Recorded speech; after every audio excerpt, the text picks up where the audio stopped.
Hello guys, so welcome to your channel which is Sai Engineers. This is Sushant. In this video we are going to see yet again one more topic of your DC circuit analysis. This is for your basic electrical and electronic subject. So people who are new to the channel, please do subscribe the channel. Please do hit the like button and do write in the comment section how do you find this particular video. So we are from Samartha Vidya classes, which is for engineering and science students. We conduct classes for BE, BTech and diploma students, and also for the 11th and 12th science and vocational students. We also conduct classes for the engineering entrances like JEE and MHCET. So for enquiry, you can visit our Facebook page or you can mail us at samarthavidya@gmail.com. So let's get going.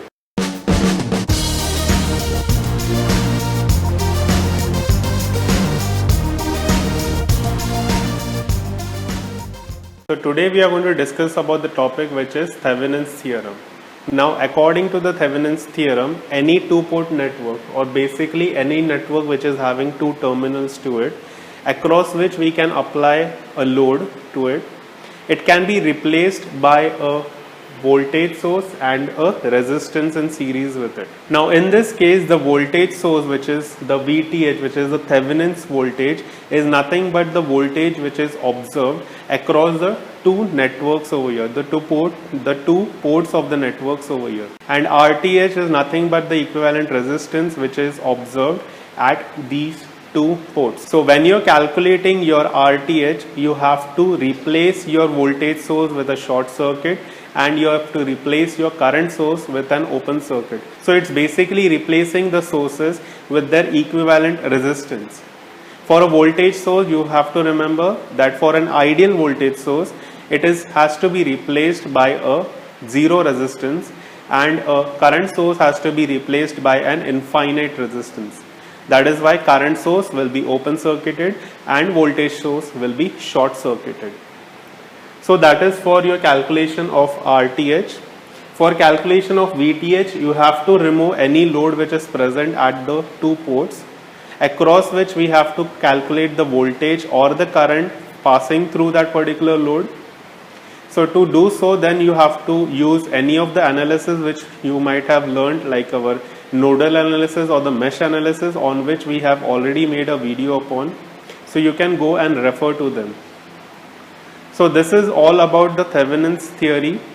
So let us take an example to understand this theory in detail. Now consider this particular circuit which is given to me. We have to find the current through my 6 ohms. Now if you are going by the Thevenin's theorem, then these are the steps which you have to follow. The first step what you have to do is you have to first of all remove the part for which we have to find the values of the current or the voltage. So in this case it is for this particular resistance, that is for 6 ohms. So we have to just simply remove that part from the circuit.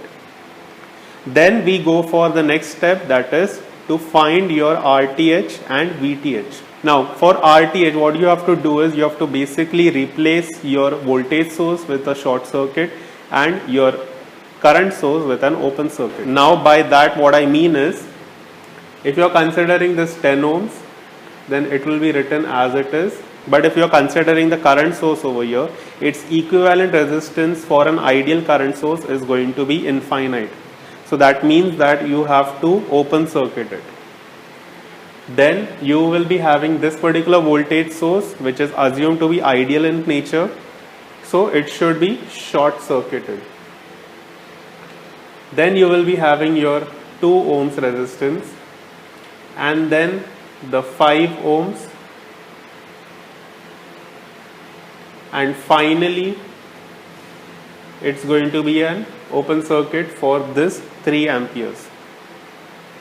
So now what you have to do is you have to find the resistance looking from this particular area.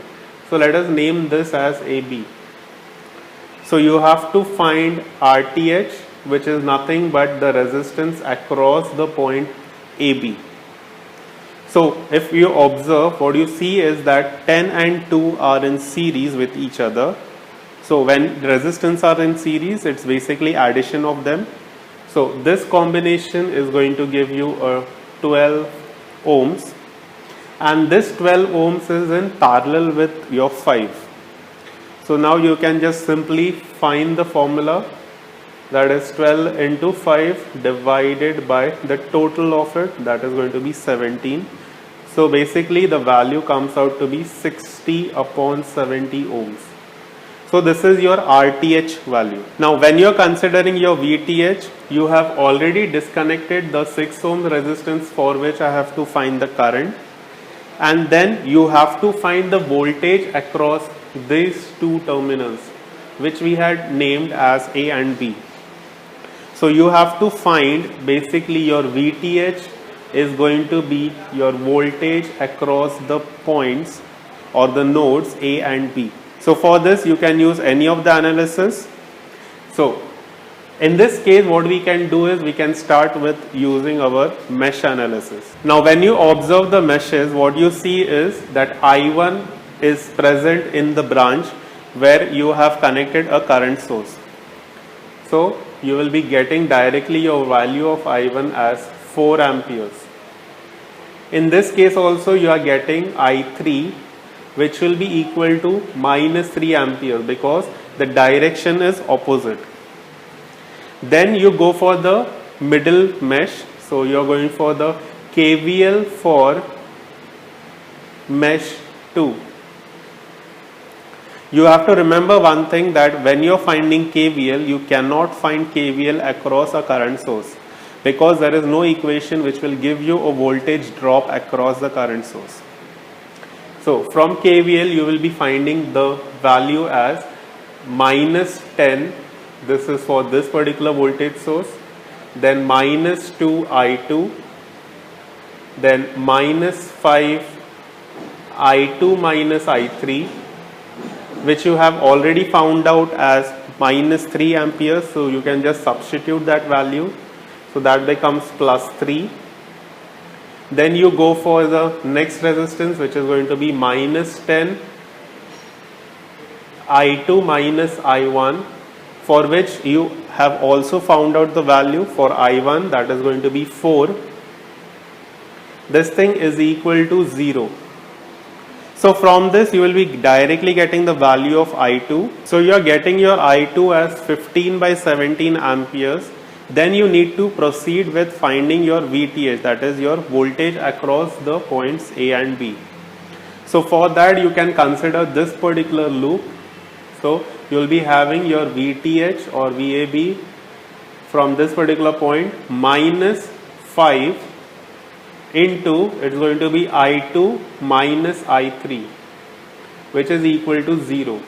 So you will get your VTH from this. So you will be getting your VTH, which is equal to 19.41 volts.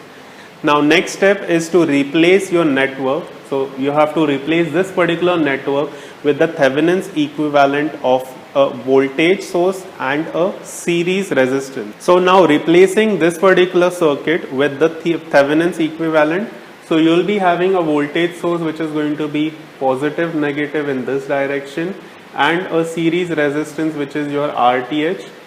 So this is your RTH, which you have found out as 60 upon 17, and your VTH, which is 19.41 volts. So this particular Thevenin's equivalent should be connected across the resistance which we had removed earlier. So now since they had asked us what is going to be the current which will be flowing through this 6 ohms, then you can simply apply your KVL in this loop, assuming that the current is I. So in this case my I will be basically 19.41 divided by the total resistance, which is 60 upon 17 plus 6. So after calculation you will be getting your value as 2.04 amperes. Now you have to represent it properly. So your I 6 ohms is going to be equal to 2.04 amperes, which will be flowing in the downward direction. So these are the various steps which you have to follow for your Thevenin's circuit. We'll be discussing many more analysis like this in the coming videos. So do hit the like button and do subscribe to our page. To get regular updates, you have to hit the bell icon which is present beside the subscribe button, so that you never miss a notification of the new uploads. So we are Samartha Vidya classes.